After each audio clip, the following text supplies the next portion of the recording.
Happy that students are back with us for in-person learning.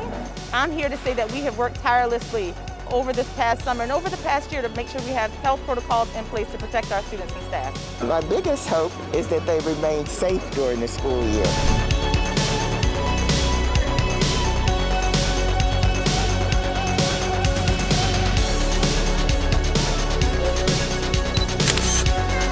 Welcome to your first day of school. Yes. Uniform. Does anyone else like?